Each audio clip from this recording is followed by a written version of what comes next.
This is Matt, Full Tilt Bullies. Today we're going to get you a good old AI video. This is going to be my last breeding with Nero to Raya. It's going to be a very solid breeding, so I figured I would share a few tips with you and how I go about doing it. So, as you know, in the collection video, you want to make sure that you got some non-spermicidal KY jelly, lube, or whatever, whatever it is, but non-spermicidal.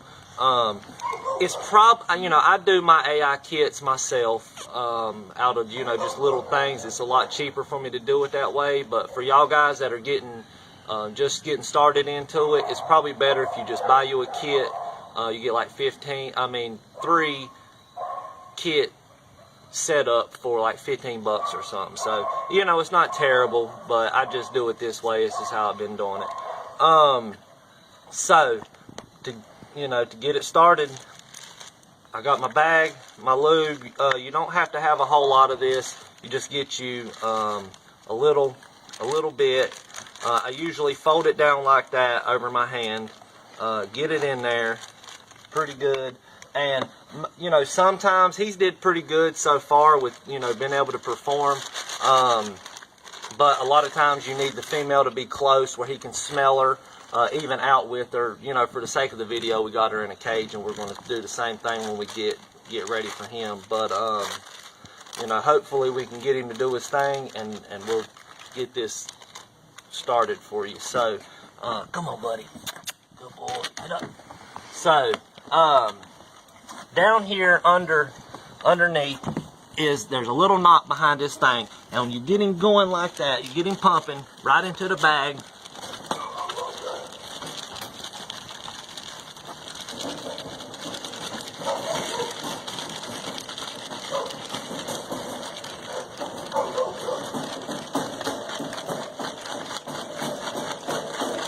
Now, I'm not actually, moving my hand. I'm just kind of grabbing, squeezing, and releasing on the knot that's in there. It'll all come out into the bag good for you. Make sure your bag's grabbed good. And then once you got him out good, you tighten up, and you pull it behind. He will, slowly do his thing. The more you let him smell her, the better. He's going to give for you, but you just kind of let it slowly go into the bag. Sometimes it takes a little longer, depending on how long you want to hold him, but he'll just kind of do his thing. You just kind of grip, release, kind of, with the motion of him pulsing here, and that's about it. So, what I'm going to do so that the video's not super long, while I'm doing this process, now that you've seen it, we're gonna pause, and then when I get ready to inseminate it in her, we'll pick back up. So, be right back with you. Alright, we're getting close to the end. He could probably go a little longer, but for the sake of the video, so that nothing, goes wrong, I'm gonna go ahead and get them switched out and get this going. I wasn't sure if I said it before, but whenever you do this and you get them bagged, you need to do like I did. You lift the leg and pull him back. It gives him the impression that he's hooked, because whenever they naturally lock, they go rear to rear.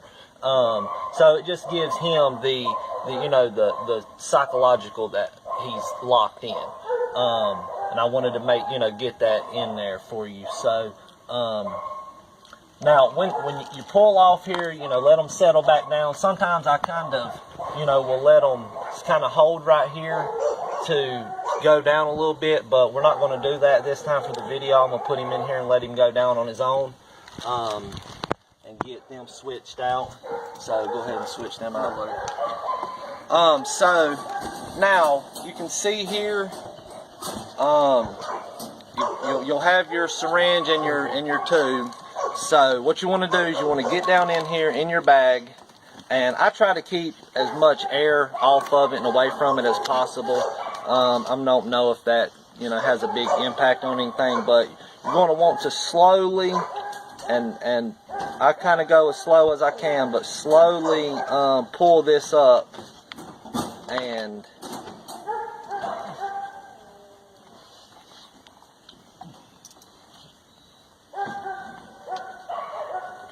get it in here. And it only takes 2 milliliters. This is, right here is like 9, and then that in there, so probably 10. I only let him go for about 4 minutes. You know, you can let him go for 10, 15 minutes. You probably get 20, you know, anywhere from 15 to 20 milliliters. And I probably will do that sometime to see what the full collection on him is. But most males I've had have gave me at least 15 to 20. I had some give me like 25. But it only takes 2 milliliters. So this is more than enough. Now, you're also going to want to get you some more of your lube and take and lube up your straw here. You know, that way it goes in smooth and nicely on her. Come here, mama. Hey, baby. So, now when you go in here, you're going to want to kind of stimulate her just a little bit and turn her rear around here. There you go. You're going to want to kind of stimulate her a little bit, and then you see how it's kind of curved like that. When you go in here, it needs to come up and over this way from the ground up, so it's curved like that, which is actually a good thing. So when you go in here, it goes straight up and over. I didn't have to really work there's usually like a little knot in there. I didn't have to, you know, fight to get over that or anything. So you're going to want to kind of massage the area while you slowly, you know, very slowly push this in there. And you go all the way down so that you can make up for the air that was in it. Grab the end of that and set it back there. So now that you've got it in there, you want to keep your finger in there and kind of just massage it so that she'll tighten and loosen, tighten and loosen, tighten and loosen. And another technique I hadn't really seen, I think I've seen a few videos do that we have just now started doing, is once we do this for a little bit, I actually will grab her legs and lift her up. Now my son will hold her chest under here a little bit so that it's not like super strenuous on her shoulders and just holding on her. But we'll hold her up like this just to kind of let everything, you know, go down in. And we don't do this for long. Just, you know, just long enough to kind of let it do its thing. So, that's about it. Once you've done this for however long you feel comfortable with, 5-10 minutes or something, put her in the cage, the building, somewhere that she does not usually use the bathroom.